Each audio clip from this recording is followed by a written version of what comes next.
नमस्कार दोस्तों, कैसे हैं आप लोग। आशा करती हूँ आप सब लोग बहुत ही अच्छे होंगे। बहू और बेटी। माँ, मैं बहुत थक गई हूँ घर संभालते संभालते। यहाँ मेरी थकान किसी को नज़र नहीं आती। कुछ दिन आराम करना चाहती हूँ। सोच रही हूँ कुछ दिनों के लिए अपने मायके आ जाऊँ। आते हुए अपने बच्चे को भी साथ ले आ जाऊँगी। वे वही स्कूल चले जाएंगे। आखिर एक ही शहर में ससुराल और मायके होने का कुछ तो फायदा मिले। नम्रता ने फ़ोन पर अपनी माँ से कहा। पार्वती जी दूसरी तरफ ने कहा, हाँ बेटा, जब तेरी इच्छा हो आ जाना। आखिर ये तेरा ही घर है। ठीक है माँ, मैं कल आ जाऊंगी। नम्रता खुश हो बोली, हाँ बेटे, कल आ जाओ। मैं तुम्हारा इंतज़ार करूंगी। अभी मैं फ़ोन रखती हूँ, मुझे मंदिर भी जाना है। कमला जी ने फ़ोन रख दिया और सीधे किचन में गई। किचन में खाना बना रही बहू से बोली, अनुपमा सुनो, कल तुम्हारी ननद आ रही है।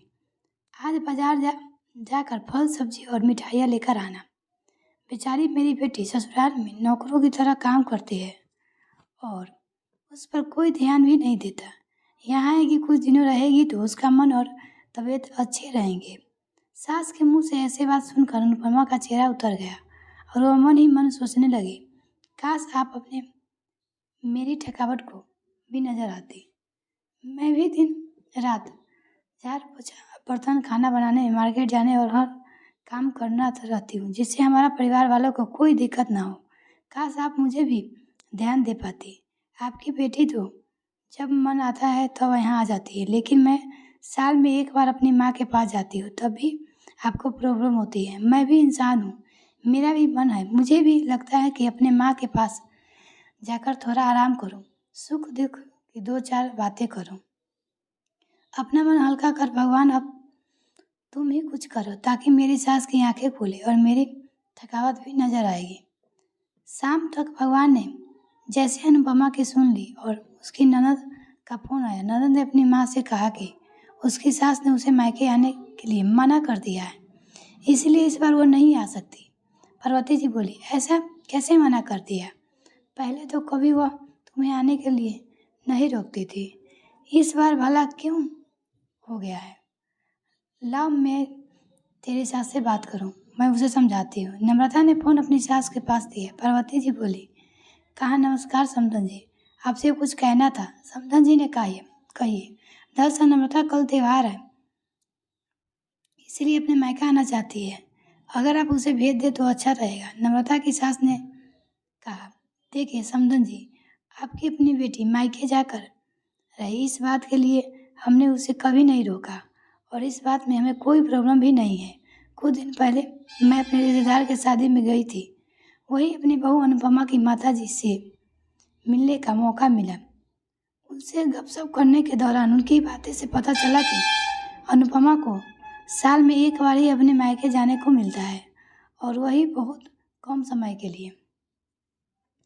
मुझे लगता है कि आपको पहले अनुपमा को उसके मायके भेज देना चाहिए और वह जब मायके होकर आ जाए तो मैं नम्रता को अपने के पास भेज दूंगी।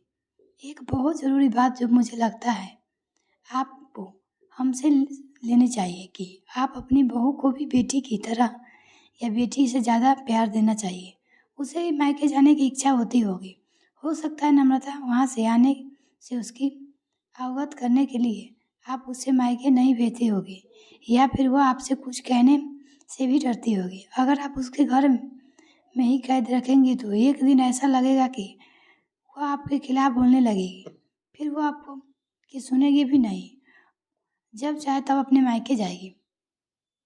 ऐसी परिस्थिति आई, इससे अच्छा तो है कि आप कुछ बदलाव अमल से ले आए, जिससे आपका रिश्ता और रिश्ते को भी मिठास खराब ना हो। पार्वती ने अपने समधन से हर एक शब्द में सच्चाई नजर आई।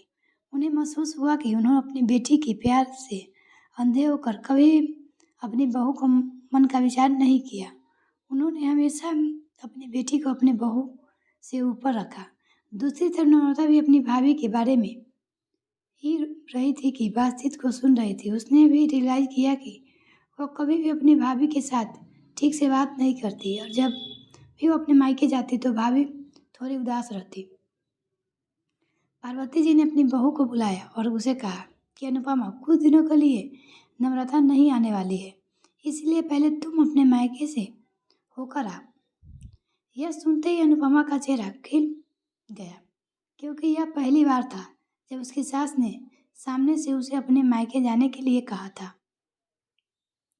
अगले दिन अनुपमा अपने मायके गई और इस बार 1-2 दिनों के लिए नहीं, पूरे हफ्ते भर रहकर आई। अपने माँ बाप से अपने रिश्तेदार को मिलकर आई और जब वो लौट कर आई तो उसका चेहरा खिला हुआ था, उसकी आंखें चमक रही थी। अनुपमा ने आने के बाद नम्रता भी अपने मायके आई और उसके बाद वो खुद सामने से अपनी भाभी को खुशी मिली और अच्छे से बात की। नम्रता ने अपनी माँ से बात करके उन्हें भी अच्छा समझने की मदद की कि वह कहीं न कहीं अनुपमा के साथ गलत व्यवहार कर रहे थे। दूसरी तरफ अनुपमा अपने ससुराल वाले को बदले रवैया से बहुत खुश थी। अब वह खुशी खुशी सबका ध्यान रखती और हर काम प्यार से करती। वह ध्यान रखती कि कोई भी ऐसा बात या काम ना करे जिससे घर में तनाव का माहौल पैदा हो। पार्वती जी अपनी बहू को खुद ही समय समय पर मायका भेज दिया करती। एक छोटा सा बदलाव ने सास बहू को भाभी ननद के बीच की कड़वाहट को दूर कर दिया और रिश्ते को भी ज़्यादा मीठा और मजबूत कर दिया। मिलते हैं फिर नेक्स्ट वीडियो किसी और कहानी के साथ, तब तक के लिए बाय।